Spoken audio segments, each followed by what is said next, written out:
தமிழ்நாட்டில கிட்டத்தட்ட பார்த்தீங்கன்னு சொன்னா வந்து 3.4 லட்சம் கோடி மின் இணைப்புகள் இருக்கின்றன.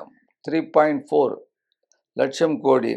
இதில சராசரி மின் தேவை என்பது 16,000 மெகாவாட். கடந்த 5 ஆண்டுகள்ல மின் இணைப்புகளும் மற்றும் மின் தேவையும் தொடர்ந்து அதிகரிச்சுக்கிட்டே வந்துகிட்டு இருக்கு அப்படிங்கிறத நம்ம பார்க்குறோம்.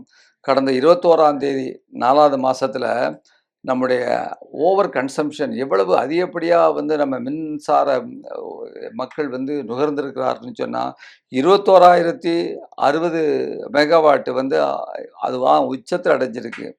அதுக்கு காரணம் பார்த்தீங்கன்னா 100 டிகிரி ஃபாரன்ஹீட் எல்லா பக்கத்துலயும் பல ஏரியாக்கள்ல பல இடங்கள்ல செஞ்சுரி அடிச்சிருக்குன்னு சொல்லிட்டு நீங்க பார்க்கலாம். அந்த அளவுக்கு இருக்கும் பொழுது ஃபேனு, ஏசி சாதாரண மக்கள்லாம் இன்றைக்கு ஏசிய வாங்க ஆரம்பிச்சிருக்கிறாங்க. அவர்கள் எல்லாரும் ஏசிய போடும் பொழுது மிக அதிகமான அளவிற்கு இந்த மின்சார பயன்பாடு என்பது அதிகமாகிக் கொண்டிருக்கிறது.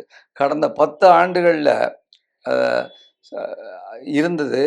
இன்றைக்கு வந்திருக்கு. அடுத்த 10 ஆண்டுகள்ல மின் தேவை இதை விட 2 மடங்கா ஆகும் என்று நம்பப்படுறதாக சொல்றாங்க. இப்ப இன்னொரு முக்கியமான காரணம் என்னன்னு கேட்டீங்கன்னா, இந்த மின் மாற்றிகள். அது மட்டும் இல்லாம இந்த மின் துணை நிலையங்கள். இதெல்லாம் இந்த அதிகமான பயன்பாடு வேகமாக மின்சாரத்தை நுகர்வதன் காரணமாகவும், வெப்பநிலை காரணமாகவும் என்ன செஞ்சிருது? சீக்கிரமா சூடு அடைஞ்சு, ஹீட் அடைஞ்சு, அது வந்து தன்னால பழுதடைஞ்சிருதுங்கிற விஷயங்கள பார்க்குறோம்.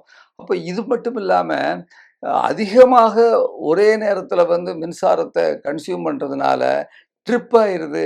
அதனால ஆட்டோமேட்டிக்கா கட் ஆயிருது. அப்படிங்கிற ஒரு செய்தியும் பார்க்கிறோம். இத விட இன்னும் முக்கியமான செய்தியாக கூறுறது, மின்சார வாரியத்தில அனுமதிக்கப்பட்ட பணியிடங்கள் 1,40,000.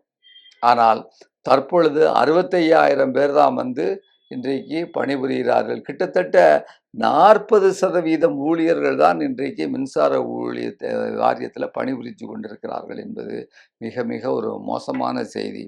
75,000 பணியிடங்கள் காலியாக உள்ளன.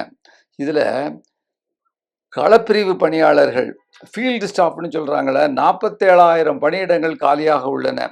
இதனால் தடையில்லாத மின்சாரம் வழங்குவதில் மிகப்பெரிய அளவிற்கு பலவீனம் ஏற்பட்டுள்ளது அப்படிங்கிறத பார்க்குறோம். அப்போ இதுக்கு